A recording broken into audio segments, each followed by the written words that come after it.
Hi YouTube, my name is Jacinta and welcome to my channel. Today's video is the hospital bag, and as you can see we're using a suitcase. So the reason why we're using a suitcase is because you can have your things in there, baby's things in there, and some snacks and stuff for dad. So in terms of mummy's list, number one, you need comfy knickers. Now the kind of comfy knickers like boxer short brief, them kind of comfy knickers. And the ones that you don't mind people seeing, i.e. the doctors and nurses that are examining you. So no miscoloured knickers, ones with tears where there shouldn't be, none of those. Then the second item is pads. And this is because you bleed quite heavily after delivery, whether it was a C-section or it was a normal delivery. So I would recommend long and winged pads, a whole packet. You probably won't need a whole packet, but just pack it just in case.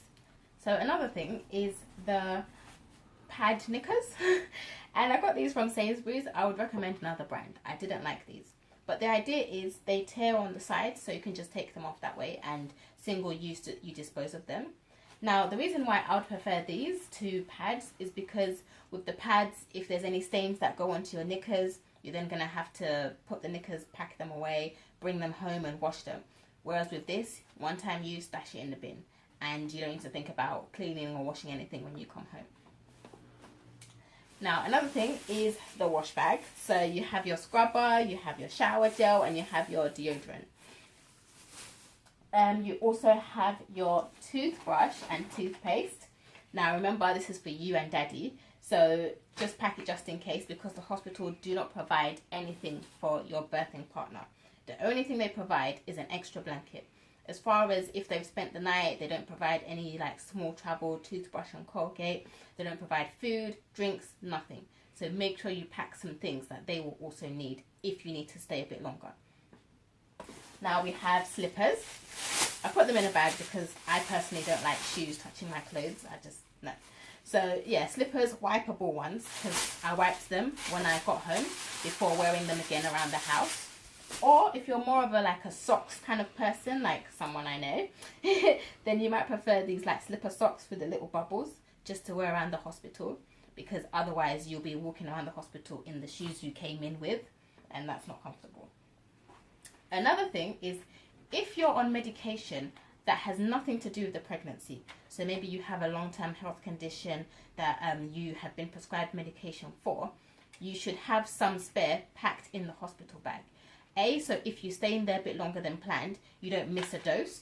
And B, if for some reason your medication is not in your notes and they've just put stuff about the pregnancy, then if the doctors are asking you questions, you barely know your name, okay? This is not the time to be asking me the name of some long prescription that I'm on. So just pack that with you and make sure they can access it. Now another thing, this is a bit random, but is 2 packs of tissue.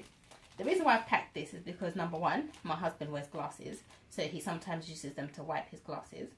But another thing, if you have the sniffles, or if it's that time of year and hay fever and all them kind of things, and you just generally need some tissue for your nose, there's only so much your nose can take of that rough hand tissue that the hospital has, or toilet paper. So just pack a couple of those. Another thing, basic simple hairband or headband. Just tie your hair up, keep it out of your way, or if your hair is unbraided like mine was, and you just have like a hat wig or a scarf, make sure you pack an extra scarf in the bag, because on the day when you go in you might not be wearing a scarf. So something to keep you decent whilst you're walking around the hospital, don't scare the people, and whilst you're coming home. Now, speaking of walking around the hospital, if you have 2 night dresses like this, that would be great. So what you need is something dark, black, navy blue, dark brown, no whites, no creams. Something long that comes past your knees, because remember the bump will be there by then. And something that's free around here, and short sleeves. Because you're pregnant, you're irritable, and you're just hot in general. And then never mind the fact that the birthing room is actually warmer than normal because it's to cater to the baby. So you're just hot. You don't need anything long sleeve, anything up here that you can't breathe and you're just feeling, no. So something long, free, elasticated. And this is actually a size bigger than I am. So buying the size up is useful. Now another thing is wireless bras. This is more like a sports bra kind of, and I must say I wore this coming home. because even coming home, you still don't want any wires digging into you. But wireless, comfy, stretchy bra for coming home and for walking around the hospital in. Because remember, by then, your boobs are bigger, and whilst you're giving birth and maybe hubby's taking some pictures, and you know, you don't want to now have some untamed breasts just misbehaving. So have a wireless bra that just keeps everything in its place, but at the same time is not digging into you, because you're doing the gas and air, your tummy's out here, and anything digging right into your chest is not helpful.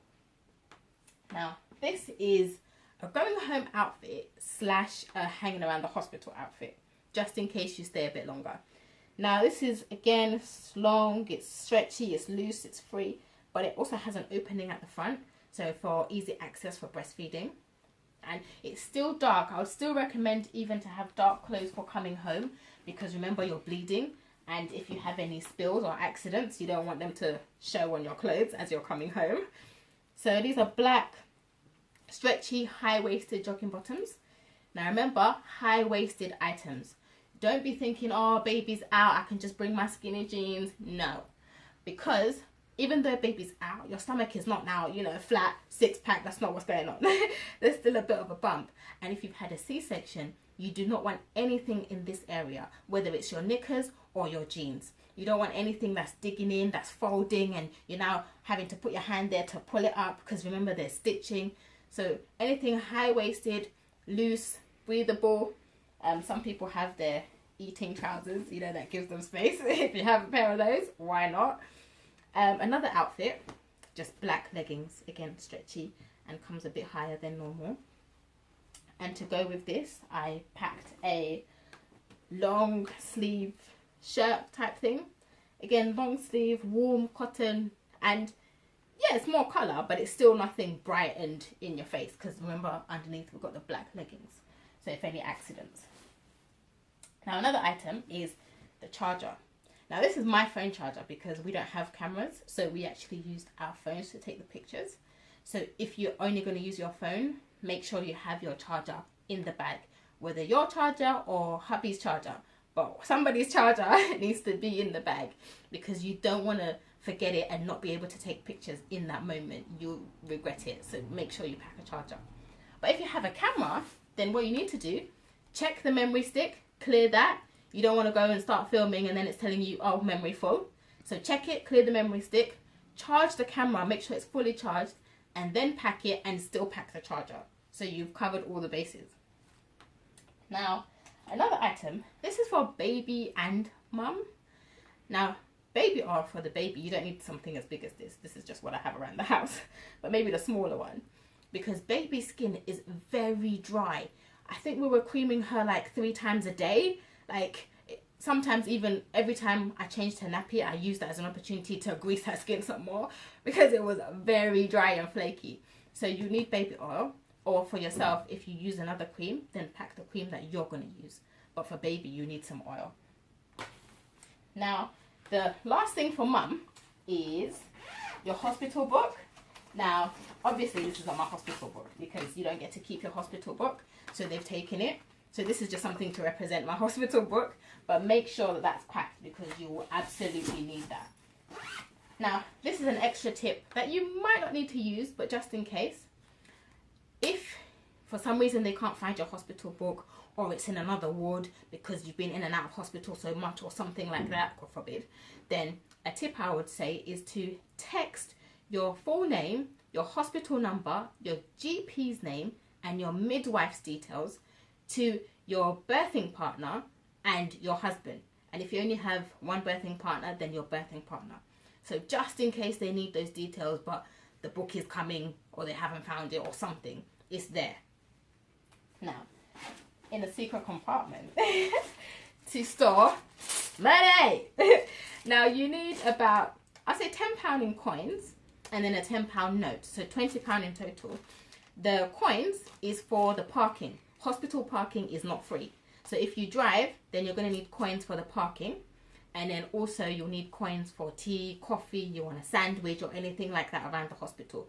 Like the time is coming, so you can't go to the shops outside the hospital. You need some coins for the local hospital shops.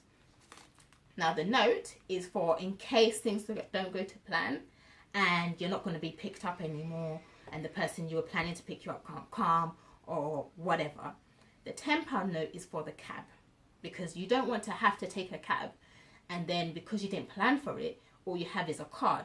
So now along the journey, the cab driver has to swerve off to find somewhere where you can go to the cash point. And you're now leaving your newborn in the cab. They've parked in the, no. So just take £20 just in case. Put that back in the secret compartment. Now this is another random one. Is a bottle of water. Now the reason why I'd say to pack a bottle of water is because if you end up staying longer than planned, then some wards do have the water dispensers, so you're fine with that. But if you get moved around from ward to ward, then some of the wards don't have the water dispensers, or what if they do have it but it's not filled up? You're now going to be given tap water. And if you're not really a tap water kind of person, then it's just better to have your own bottled water, so just in case. And you need to be drinking a lot of water.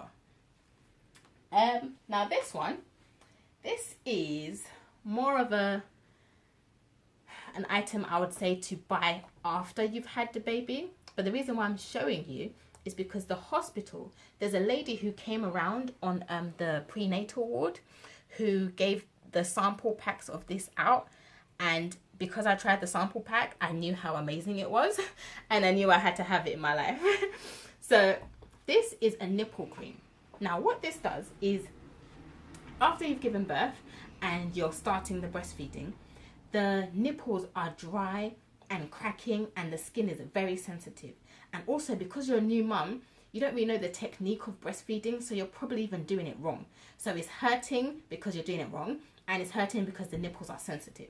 So what this does is it soothes the area and just takes away that pain and irritation, and it's safe for baby. It's not something you're washing off because baby needs to feed and then put some more after the feed. No, it's safe. You put it on, baby feeds. If they've basically sucked it all off, you put some more back on before the next feed, and it's safe for them and it's really great. But get the hospital to give you the mini samples first, and even if you stay in hospital for like a week, that mini sample is enough to last you that duration. So don't buy that until you've tried the sample. And I'd say that's it for mum and dad. Okay, for dad, actually, pack snacks. Now, obviously, if you have to, you're going to buy some snacks at the canteen. But if you don't have to, then pack some snacks. So, Lucozade, Red Bull, this is for dad. Mum is not drinking Red Bull. And some, not candy bar, but some energy bars or something like that. Something that will really give you a boost, especially if, you've been waiting a while and now delivery is coming and you need that extra push, to just have something with you. Because you don't want to be falling asleep. Mummy needs you. She's ready and you're there. No. So that's it for mum and dad. Now the next items are for baby. Now, number one item is baby food. Now, if you're having Aptamil, well, if your baby's having Aptamil, then you will need to bring your own Aptamil. But if you don't mind your baby having Cow and Gate or S&M milk, then you don't even need to buy this, because the hospital provide the S&M or Cow and Gate milk.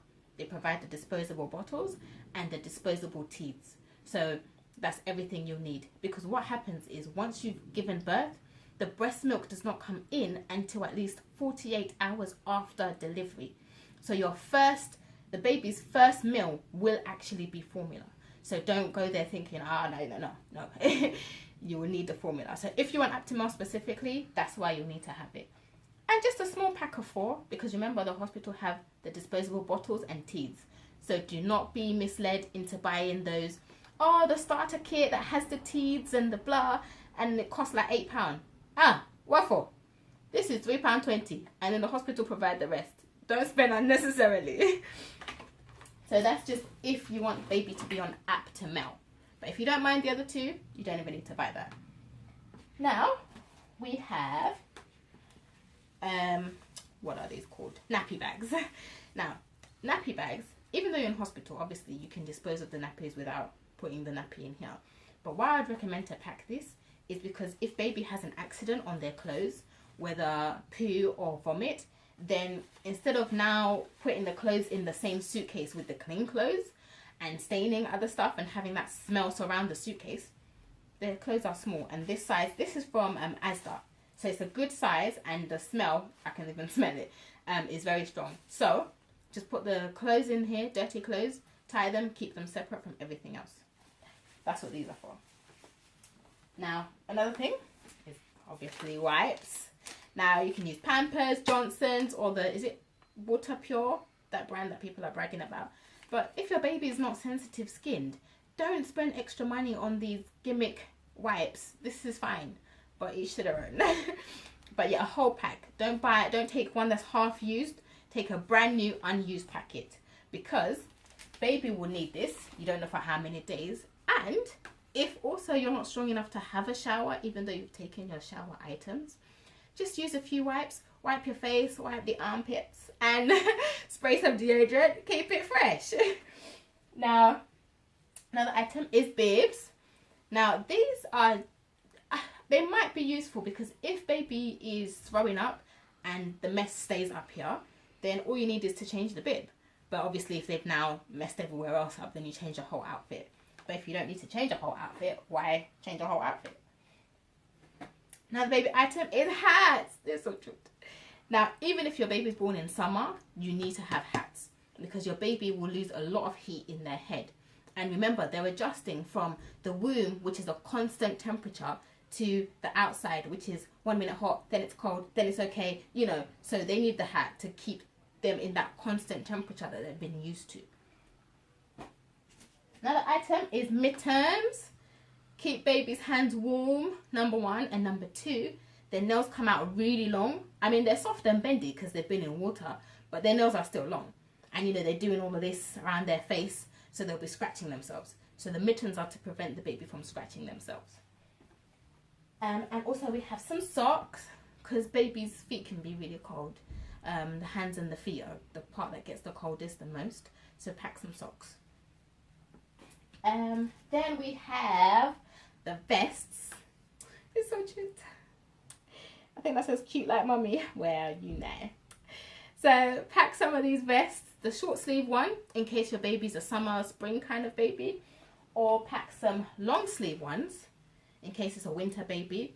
Or you can just do what I did, or mix and match the two and feel it out. Some days you might want the long, some days you might want the short sleeve. Now, the outside wear, we have the onesie, or the baby grow, the technical term. Now they have a smaller size. This is like the early day newborn, probably up to 1 month size. Or you can get the normal 0 to 3 month size, and I'll show you the difference. So this is, yeah, so you can see this is a bit quite smaller than this one. Now this is useful in case your baby comes out a bit smaller than expected, or even if they come out at the right weight. My daughter came out at a good healthy weight and she could fit into this for at least a week. So yeah, to have a mixture of the two sizes. So early day newborn 0 to 1 month, or the 0 to 3 month size. And I've also got a combination. These don't have mittens, hence the packed mittens. But there are some who have their own mitten vibe going on, where there's an extra bit that folds, so their hands come out on here, and you fold it over their hands, so it's doubling up as its own mitten. So it keeps the hands warm, stops the scratching of the face, and you don't have to now worry about extra mittens. So with the onesies, I would say to take about 5, 6. I know that sounds a lot, but babies get through clothes very quickly, so it's better to have than not to have. And I've mixed it up in terms of the textures. So this is the normal cotton, just standard, and then these two are more like the fleecy, wintry kind of texture. And baby blanket. Now you need to have a cotton baby blanket, because obviously to keep them wrapped up and keep them warm. But the reason why they say to have cotton is because cotton is breathable. So it helps maintain and regulate the baby's temperature. So if they're too hot, because they're wrapped in that breathable cotton, then it helps the heat to ooze out. But if it's not a breathable material, then the heat is not oozing out and it's just staying in and making them hotter and hotter. So breathable cotton blanket. Now, another item is the nappies. Now obviously these are nappies that she's wearing now. This is size number 3, but you would buy number 1. Or if your baby is premature and you know they're going to be premature, or you're being induced or something like that, then there are premature size nappies that you can look into depending on the weight of your baby. But if your baby's full term, you know, healthy weight, then buy number 1 nappies. And what I've done is, the packet is about this long, so I've just cut it in half and take 1/2 and pack it, because again, you never know how many nappies you're going to use. It's better to have more than not have enough. And that's about it, guys. Oh yes, it's because it's not here, I almost forgot. The car seat. My daughter's sitting in it now, so I can't show you, but the car seat or a baby strap, you absolutely have to have the one or the other, a car seat or a baby strap. You will not be allowed to leave the hospital with your baby without one of the two, so make sure you have it with you. This was the hospital bag. I hope you enjoyed it, and I hope you found some useful stuff in here. Tune in next week and I'll have some more great stuff for you. Thank you for watching. Bye.